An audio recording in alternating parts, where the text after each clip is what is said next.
La qualité de vie de l'entrepreneur libre ne se fait pas au détriment des autres. Au contraire, vous devez créer une culture d'entreprise où chacun se sent libre. Aujourd'hui, j'ai la chance de ne plus avoir à me préoccuper des aspects techniques et d'avoir un webmaster qui s'occupe pour moi de gérer les aspects techniques de mon site, les développements de scripts et tout cela, mais ça n'a pas toujours été le cas. En fait, j'ai un avantage concurrentiel qui est aussi un gros handicap. Mon avantage concurrentiel, c'est que quand j'ai démarré mon entreprise, j'avais quand même un bagage de compétences techniques puisque j'ai une formation d'ingénieur avec une spécialisation informatique et même si l'école centrale de Nantes n'est pas le meilleur endroit pour apprendre à devenir un développeur et avoir des compétences pointues, eh bien j'avais énormément approfondi le léger bagage qu'on donne en école d'ingénieur en faisant moi-même en fait beaucoup de projets de développement, en créant moi-même mon propre site à partir de zéro, en créant une web TV à partir de zéro avant que YouTube existe, en créant un logiciel d'échange de chat en ligne quand j'étais encore en internat, qui pouvait faire ce que fait aujourd'hui Skype, enfin beaucoup de ce que fait Skype, pas tout quand même.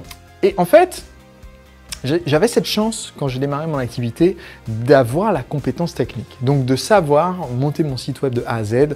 J'ai codé le site entièrement de A à Z en l'écrivant avec le code HTML dans le bloc-notes de Windows. Et ça m'a permis de gagner du temps dans la mesure où j'ai pu être très autonome dans ce que je voulais faire, avoir les pages à peu près comme je les voulais et pouvoir démarrer mon activité sur Internet sans avoir à attendre l'invention des outils qu'il y a aujourd'hui et qui n'existaient pas avant. Des outils comme ClickFunnels qui est sorti peut-être en 2016, comme System.io qui est sorti en 2018, des outils qui vous simplifient la vie comme ça. Même OptimizePress, ça n'existait pas quand j'ai démarré, même WordPress.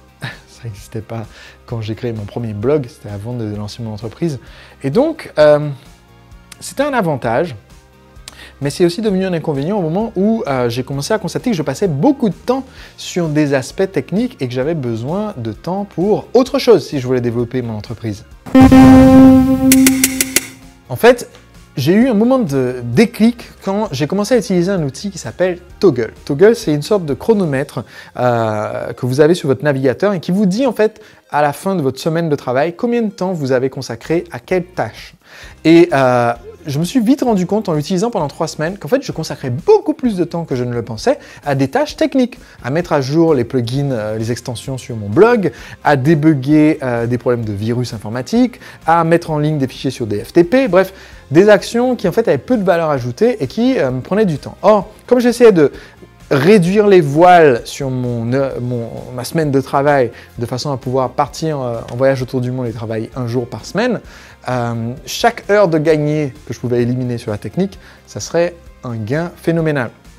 Donc ça a commencé à me trotter dans la tête et pile à cette époque où j'avais cette réflexion de comment me débarrasser de ces tâches techniques et réduire ce temps, j'ai discuté avec quelqu'un qui était en fait un partenaire d'affaires avec qui j'avais un bon contact et qu'on va appeler Denis.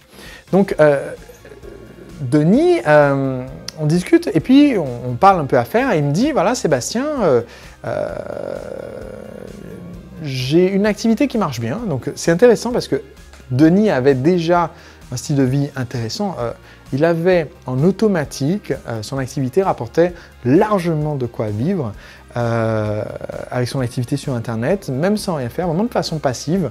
Et donc Denis avait cet objectif qu'ont beaucoup d'entrepreneurs libres. Mais ce qu'il recherchait, il m'a dit, voilà, je suis un peu en recherche par contre sur le côté rejoindre une équipe. C'est-à-dire, ça peut sembler paradoxal de dire que quelqu'un veut rejoindre une équipe alors qu'il est entrepreneur libre, mais en fait, là, l'inconvénient des fois quand on fait ce métier de travailler sur Internet, c'est de se sentir tout seul. Ça m'était arrivé aussi à moi de me dire, mais voilà, on est derrière un ordinateur, on se sent un peu isolé. Et donc c'est ce que me disait Denis, il me dit, écoute Sébastien, j'aimerais bien rejoindre une équipe comme la tienne, si jamais l'opportunité se présente, qu'on travaille ensemble, je pense que ça peut être super dynamique, super porteur, donc à l'occasion, l'idée est lancée, quoi. Et je lui ai dit, bon, là je pars autour du monde, je ne veux pas monter une équipe, au contraire, je réduis les voiles énormément. Je vais travailler qu'avec une personne pendant cette période, mais je garde l'idée en tête.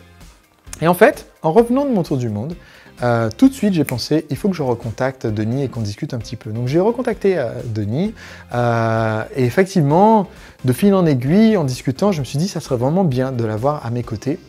Et donc j'ai monté en fait un nouveau projet. Ce nouveau projet c'était comme j'avais mon savoir-faire de comment développer mon activité sur Internet, de me dire comment est-ce que je pourrais accompagner d'autres personnes pour qu'eux lancent leur activité sur Internet. Et donc, on va faire la prestation de mettre en place leur marketing, s'occuper de tout ce qui n'est pas leur cœur de métier. Eux, ils font leur cœur de métier et leurs vidéos. Nous, on met tout en ligne, on publie tout, on les aide à cartonner. Et pour ça, je savais clairement que j'allais avoir besoin d'aide pour les aspects techniques. Donc, tout de suite, on a discuté avec Denis et le courant est bien passé. On a dit banco, il rejoint l'équipe et on va travailler ensemble. Et donc le plan c'était ça. On travaille ensemble, il s'occupe des aspects techniques. Comme ça, je peux me concentrer sur ma compétence marketing. Le problème même qui s'est posé, c'est que Denis était trop impliqué. C'est-à-dire, et ça peut paraître paradoxal, mais en fait, c'était quelqu'un de formidable, c'est toujours quelqu'un de formidable, mais c'est quelqu'un qui se donnait à fond et sans compter. Et à un moment donné, sa charge de travail était trop par rapport à ce qui était vraiment réaliste. Même si au bout d'un moment, on a embauché une autre personne pour venir le seconder, c'était juste trop. Mais Denis voulant vraiment bien faire et étant vraiment quelqu'un de très à la fois comme on dit, dévoué à la cause que je défends d'être des entrepreneurs libres et cette idée d'entrepreneuriat. Donc, il voulait que ça fonctionne. Il voulait que ça fonctionne aussi pour nos clients. Et donc, il ne comptait pas ses heures, il était à fond. Et au bout d'un moment, je me rends compte, mais je pense qu'il y a un truc qui ne va pas. Et j'ai noté une petite baisse de performance du côté de Denis, mais c'est surtout que j'ai remarqué qu'il n'avait plus l'énergie qu'il avait avant, etc. Donc on a un petit peu discuté. Et en fait, ça, je me suis rendu compte, effectivement, je n'avais pas réalisé à quel point il commençait à être submergé, quoi. Et même il ne commençait pas juste à se submerger, il était complètement submergé. Et donc on a discuté, et c'est là que je me suis rendu compte, mais en fait, chose que je n'aurais jamais imaginé, dans notre entreprise, on crée des entrepreneurs libres, et même Denis, à la base, était entrepreneur libre avant de rejoindre l'équipe, mais là, il est au bord du burn-out, c'est juste plus possible. Donc, on a mis en place des mesures dans un premier temps pour l'aider, pour le seconder, pour qu'il ne soit pas tout seul, pour effectuer les missions, et puis surtout pour qu'il prenne le temps de prendre du temps de repos et de revenir à tenir dans son quota là. Alors, c'est pas le seul, en plus, il y a plusieurs membres de l'équipe qui étaient vraiment au bout de leur capacité, quoi, parce que on n'était pas suffisamment bien organisé pour jauger notre quantité de travail qu'il allait avoir. Donc il y avait des grosses vagues comme ça de temps de travail très très difficiles. Et pour moi, ça a été vraiment un moment de déclic comme ça, les yeux grands ouverts, de me dire mais wait, il y a un truc qui va pas, parce que le but, en fait, quand on développe notre entreprise et qu'on a une équipe, c'est de faire en sorte que tout le monde kiffe être là. Et que les gens adorent d'être là.